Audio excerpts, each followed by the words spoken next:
Welcome to the Baby Monitor. The episode you're about to hear happens directly after the date incident in episode 10, so if for some reason you're listening to this out of sequence, don't. Go back, listen to episode 10. Here we go. Act 2, episode 11. Now they are sitting in the hallway outside the nursery. They put Asher in his crib. They stood by his side, as a therapist once suggested, touching and stroking him, soothing him without lifting him, trying to teach him he did not need to fear sleep. Eventually, the baby's eyes closed and his breathing became regular. Lissa told her husband she'd get him a drink, but she didn't have the energy to mix cherries and oranges and Angostura bitters, and when she arrives at the top of the stairs, what she is holding is 2 rocks glasses full of bourbon. And now they're sitting on their butts, their legs propped up on the walls, heroic guardians at the entrance to the nursery, pathetic stress cases, drinking on the floor. There's something I need to tell you I didn't tell you at dinner, and I don't want you to get mad. Richard looks at Lissa and thinks how easy it is for him to make her this promise. Has he ever been mad at her? Not really. He doesn't get mad. It feels like a character flaw to him. He just keeps plowing forward, every act forgotten in concert with its execution. He nods. It's 2 things, really. 2 things, Richard says. Asher got kicked out of daycare.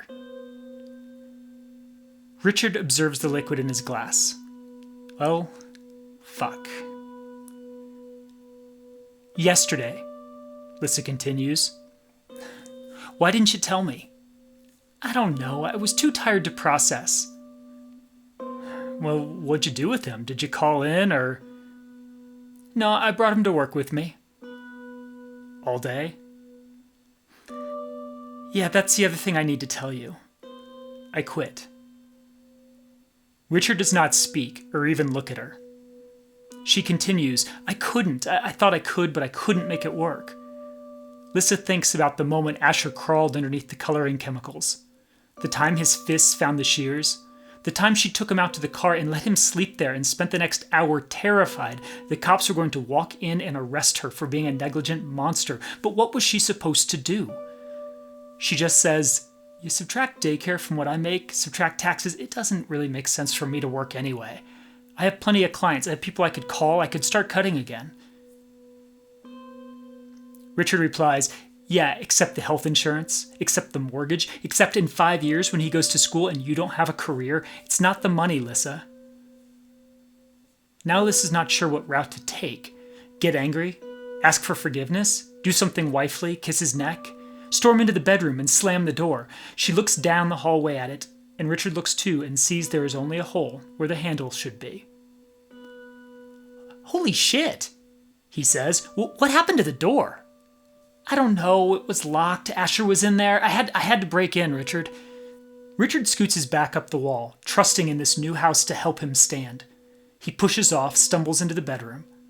Lissa hears rustling and drawers opening and closing, and when Richard comes out, he's wearing sweatpants and nothing else, and she can see, not anger exactly, but a frustration that flushes blood to his cheeks. Where's my sweatshirt? He says.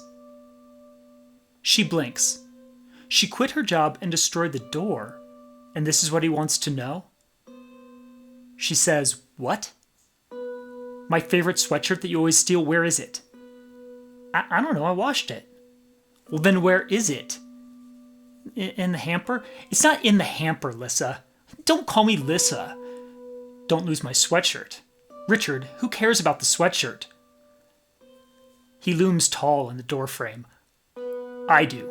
It's my stuff. She puts down her drink and swivels onto her hands and knees, and she looks like a cat, teeth bared, back stiff as she attacks. You're the one who wrecked the car and didn't tell me. Now Richard feels a cold draft. It comes from the nursery, comes tumbling down the hallway over Lissa. Richard's skin had been boiling over, but now it pulls tight, and Lissa presses. Don't think I didn't notice. It was just a fender bender. Yeah, well, a new fender is going to cost more than a stupid sweatshirt. Lissa stands up, her back to Asher's door. At the other end of the hallway, Richard, 18 feet and a mass of cold air separate them. And then Asher cries, and there is no one for them to blame. No too quiet house, no self-locking doors. Just two adults who are supposed to be parents yelling at each other right outside their baby's room. Lissa makes an animal sound and spits. She's going to the couch. She stalks down the stairs without another word. Richard walks the 18 feet into the nursery and lifts Asher, holds him tight against his bare chest. He carries him into the master bedroom and places him in the middle of the bed and wishes he could lock the door, although he never has before. Richard slides under the covers next to his boy and buries himself deep, catching the edge of the mattress with his toes and pulling himself down, settling in so he can be wrapped in the blankets while his child still has space to squirm and room to breathe. There will be a last time that Asher sleeps with Richard, a night that, once past, will never come again.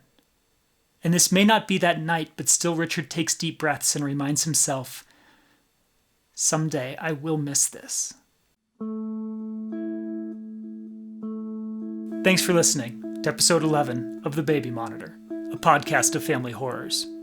If you've been enjoying this podcast on iTunes or SoundCloud or Stitcher, wherever you're listening to it, please take a second to go back and rate it to help other people find it as well. There are just 6 episodes left in The Baby Monitor, a podcast of family horrors.